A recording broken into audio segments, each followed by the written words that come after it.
Dear astronauts, I am very happy to have this extraordinary opportunity to converse with you during your mission. I am especially grateful to be able to speak to so many of you as both crews are present on the space situation of this time. Humanity is experiencing a period of extremely rapid progress in the fields of scientific knowledge and technical applications.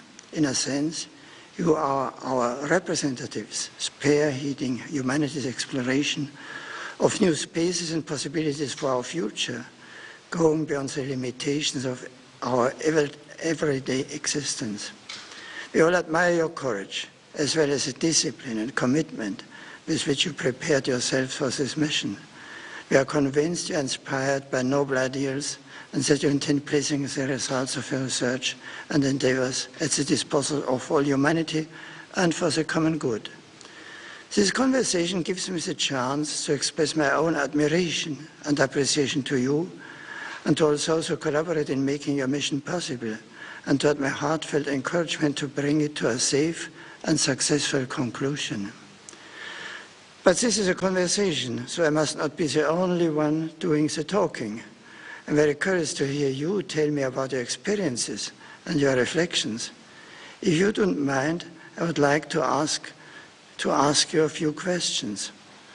First question, from the space situation, you have a very different view of the Earth. You fly over different continents and nations several times a day. I think it must be obvious to you how we all live together on one Earth and how absurd it is that we fight and kill each one. I know that Mark Kelly's wife was a victim of a serious attack, and I hope her health continues to improve. When you are contemplating the Earth from up there, so you ever wonder about the way nations and people live together down here, or about how science can contribute to the cause of peace? Well, thank you for the kind words, Your Holiness, and thank you for mentioning my wife, Gabby. It's a very good question. We fly over most of the world and you don't see borders, but at the same time we realize that people fight with each other and there's a lot of violence in this world, and it's really an unfortunate thing. Usually, people fight over many different things. As we're seeing in the Middle East right now, it's somewhat for democracy in certain areas, but usually people fight for resources. And it's interesting, in space, on Earth, often people fight for energy.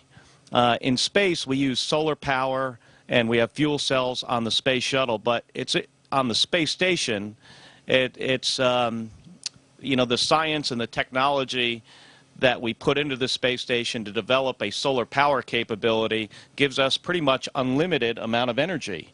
And if those technologies could be adapted more on Earth, we could possibly reduce some of that violence.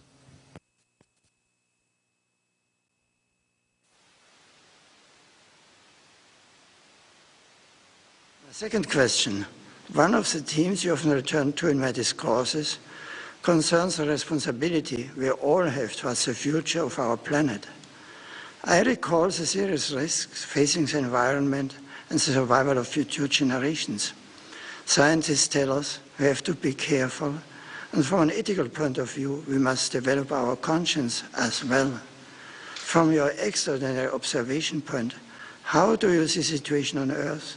Do you see signs of phenomena to which we need to be more attentive?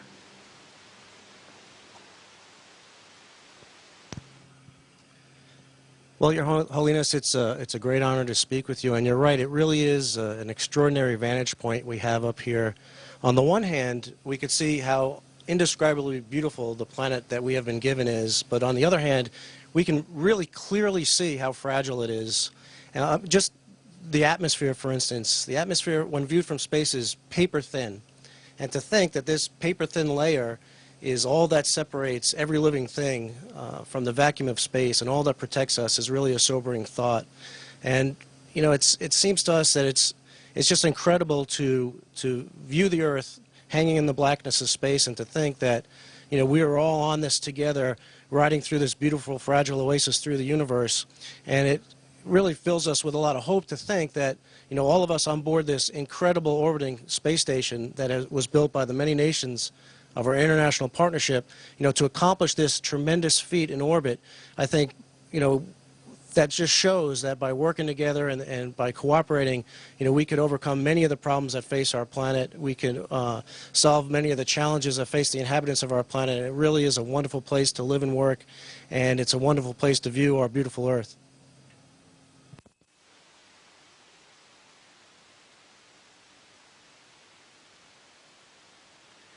My third question, the experience you are having right now is both extraordinary and very important, even if you must come back down to earth like all the rest of us. When you do return, you will be much admired and treated like heroes who speak and act with authority. You will be asked to talk about your experiences. What will be the most important messages you would like to convey to young people, especially who will live in a world strongly influenced by your experiences and discoveries?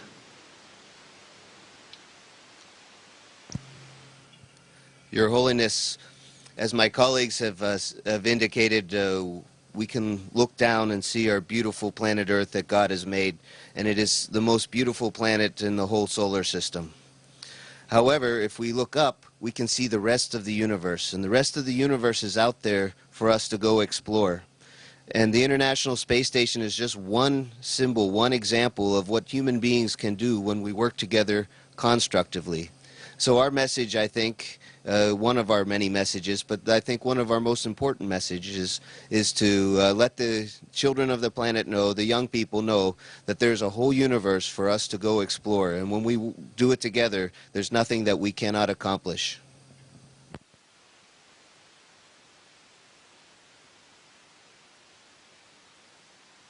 My first question, space exploration is a fascinating scientific adventure. I know that you have been installing new equipment to further scientific research and the study of radiation coming from outer space. But I think it is also an adventure of the human spirit, a powerful stimulus to reflect on the origins and on the destiny of the universe and humanity. Believers often look up at the limitless heavens and meditating on the creator of it all, they are struck by the mystery of his greatness. That is why the medal I gave Robert as a sign of my own participation in your mission represents the creation of man, as painted by Michelangelo in the Sistine Chapel.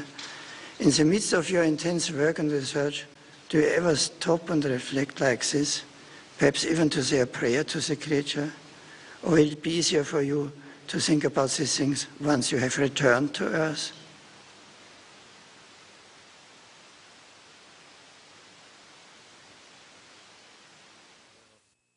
Your Holiness,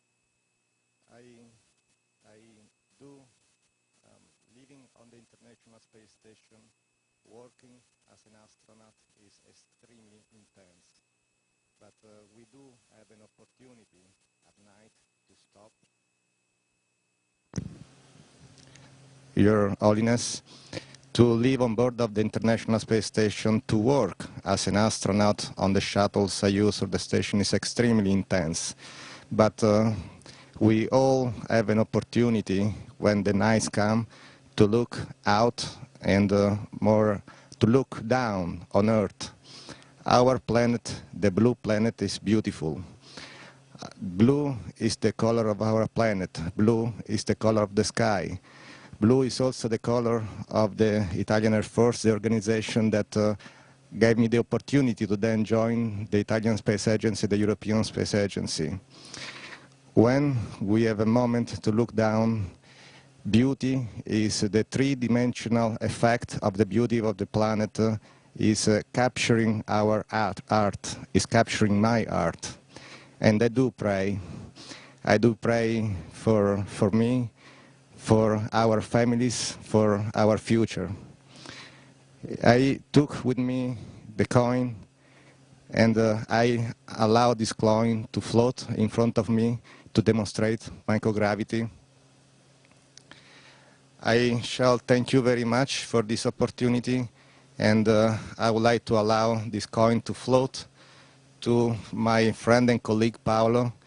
He will make return on Earth on the Soyuz. I brought it with me to space, and it will take down on Earth to then give back to you.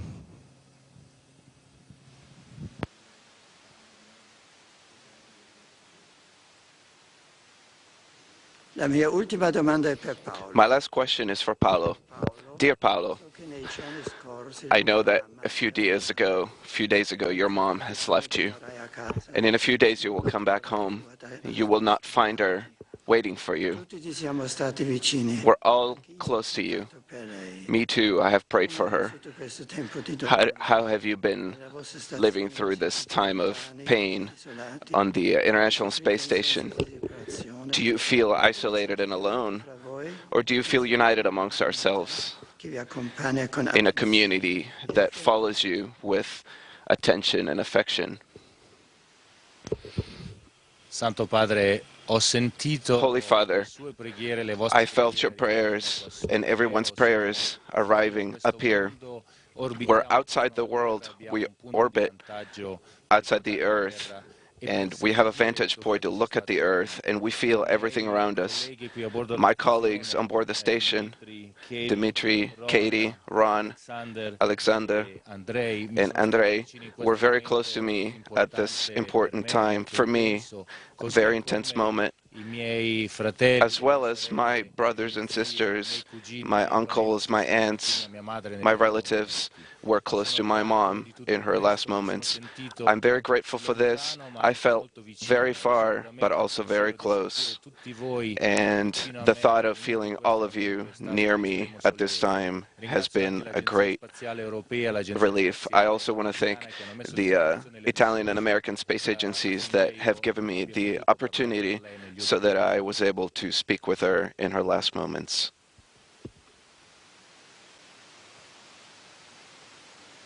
Dear astronauts, I thank you warmly for this wonderful opportunity to meet and dialogue with you. You have helped me and many other people to reflect together on important issues that regard the future of humanity.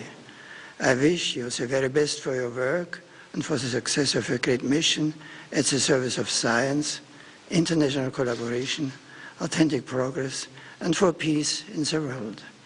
I will continue to follow you in my thoughts and prayers, and I willingly impart my apostolic blessing.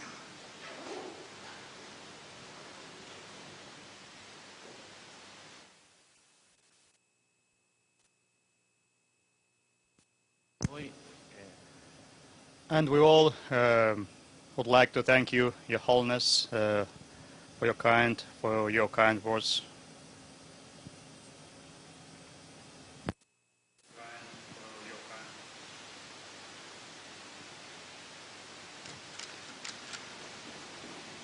Okay. Have a nice and happy continuation of the work you have done. Thank you very much. Bye.